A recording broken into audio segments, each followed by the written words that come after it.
jamhadda SSC oo ka jawaabaysa xaaladda abaareed iyo biyo-la'aaneed ee ka taagan deegaanka Buuhoodle ayaa waxay soo gabagabaysay gurmad ballaaran oo raashin qaybin ah oo laga qaybiyay deegaanada hoos yimaada gobolka Cayn. deegaanada raashinka laga qaybiyay waxaa ka mid ah Xadhadanka, Dhilaalo, Galooley, Sarmaantuke iyo miyiga deegaanada hoos yimaada dhulkaasi aan soo sheegnay. sidoo kale waxaa deeq raashin oo dhammaystiran la gaarsiiyay ogoomihii Kalshaale oo iyana ku sugan deegaanka Buuhoodle. hogaamiyaha jamhadda SSC Cabdirashiid Xuseen Cali ayaa halkan ugu horeyntii ka hadlay waxaana uu sheegay in ka badan 650 qoys in jamhadda SSC ay deeq raashin ay gaarsiisay. dhinaca kale waxgaradka iyo hooyooyinkii la gaarsiiyay deeqda raashinka ee ku sugan deegaanada hoos yimaada gobolka Cayn iyo Buuhoodle ayaa si weyn uga mahad celiyay jamhadda SSC oo si weyn uga jawaabtay xaaladda abaareed ee haatan ka taagan deegaanka Buuhoodle.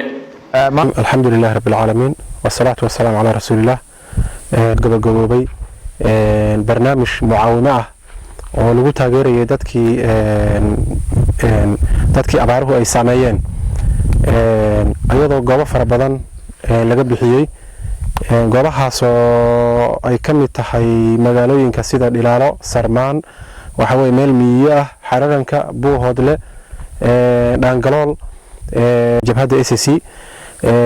cunooyinkaasoo si guud u dhammaystirnaa deegaanadii la gaarsiiyeyna waxa weeye si wanaagsan u wada gaaray. ma ahayn wax uun haddeer ka soo jeeda hay-ad iyo barnaamijyo kale maysan ahayne waa wax maaragtay ciidanka jabhadda SSC ay u garteen dadkoodii tabaalaysnaa ama abaaraysnaa oo ay uga jareen garaamaadkoodii amase waxyaabihii iyagu ay maaragtay garaamaadkoodii ay lahaayeen ay uga jareen bay ahayd. si guud waxaanu baaq u diraynaa guud ahaan dadka goboladan u dhashay iyo guud ahaan inay waxa weeye maaragtay xilligan adag ee lagu jira dadkoodu waxa weeye ay ka warhayaan. dadku cunno yaraan iyo biyo yaraan intaba waxa weeye maaragtay way la soo diristay. jilaalkan inuu de adag yahay oo xaaladdu dadku ay ku yara adag tahayna de waqtiga iyo waxa weeye maaragtay waa laga wada warhayaa. si guud waxa weeye mucaawimadan ay ciidanka jabhadda SSC ay waxa weeye ummadooda ama deegaankooda ama dadkooda ay ku taakulayeen tii ugu horeysay maaha, tii ugu dambeysana maaha. waxaa ka faa'iideystay haddeer si guud ilaa 650 qoys baa ka faa'iideystay oo waxa weeye maaragtay guryahoodii iyo deegaanadoodii waxa weeye lagu wada gaarsiiyey. dadku ummadda waxaanu ku baraarujinaynaa in ay ka warhayaan dadkoodii iyo deegaankooda si gaar ah in uga warhayaan. intaa kadib dadka musaacidaadka ka shaqeeya ama waxa weeye hay-adka ayaguna waxaan ugu baaqaynaa gurahooda iyo tuulooyinkooda iyo magaalooyinka ay degan yihiin iyo miyada ay degan yihiin dadka wixii loo heli kara ha lagu gaarsiiyo. ma soo bixin dowladna inama siin waxa la yiraahdo garaamkii ciidanka SSC markii taliye nala wadaagay maadaama deegaankii lagu dhibaataysan yahay bulshada ciidan ka soo dhex baxayna ay tahay deegaanka ay tahay inaan 100% u jarno waxa la yiraahdo dadka maadaama dadkii iyo dunyadii maanta ay raashin u yihiin waxaan idin la qaybsanaynaa intaas. bismillaahir rahmaanir rahiim. anagoo joogna magaalada tuulada Dhilaalo waxaan nala siiyay raashin caawimo ah oo ayna siisay jamhadda SSC waan ku mahadsan tahay 100%.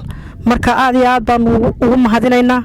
annagu wayna eegeen dad xoolaha way eegeen dadka way eegeen marka way ku mahadsan yihiin. halkan waxaa noogu yimid Dhilaalo ciidamada SSC jahmadda gobolka Cayn baa maanta noogu yimi. raashin bay noo wadan caawima.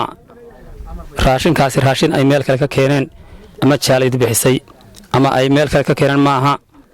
waa raashin ay ka gooyeen garaamkooda oo ay ka jareen oo ay u jareen dadkooda ama ehelkooda ama dadka ay dawladda u yihiin hadda indhaha u yihiin ay u jareen oo siiyeen kuna naafa qaadanayaan. iyadoo taasi sii socon doonta oo ay sii wadi doonaan waxay noogu keeneen tuulada Dhilaalo caawimada maanta.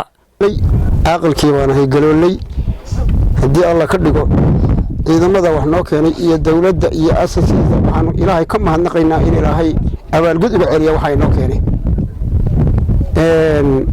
wixii cadawada ku soo duwayaan ilaahay ka qabto. waxaan leedahay waad ku mahadsantihiin.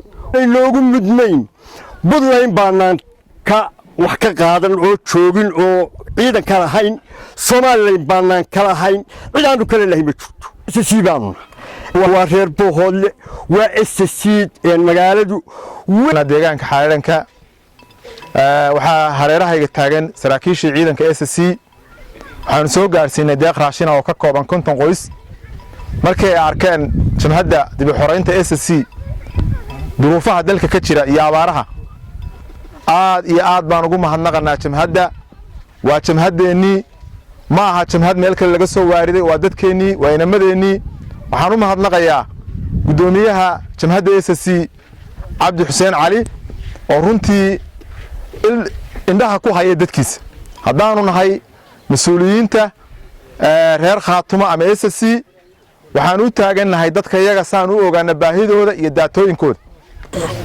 السلام عليكم ورحمة الله وبركاته halkan waa deegaanka xaradhanka waxaan salaameynaa dhamaan tayo hadaan nahay ururka hooyooyinka jabhadda SSC ciidanka iyaga aanu mahadino oo aan aad iyo aad ugu faahno ayaan u mahad celinaynaa waxayna soo gaarsiiyeen deeqda aad aragtaan ayayna soo gaarsiiyeen maanta oo bacadka taaganayno u gudoonay agoomihii kalshaale baan raashinka u gudoonay hadaan nahay ururka halkan kalshaale oo loo qaybinayaa caawimada lixaad kale aad aragtaan baan maanta u gudoonay khayr ilaahay ha siiyo ilaahay jabhadda ha barakeeyo ilaahay cadawgooda ha jabiyo SSC ha noolaato SSC ha noolaato SSC ha noolaato sool sanaag iyo caynba ha xoreeyeen dib u xoreynta SSC ciidamada sharafta leh ee halgamaagii ha noolaadeen mahadnaq ballaaran u soo jeedinaya ilaahay baa mahadle marka hore waxaan mahadnaq u soo jeedinayaa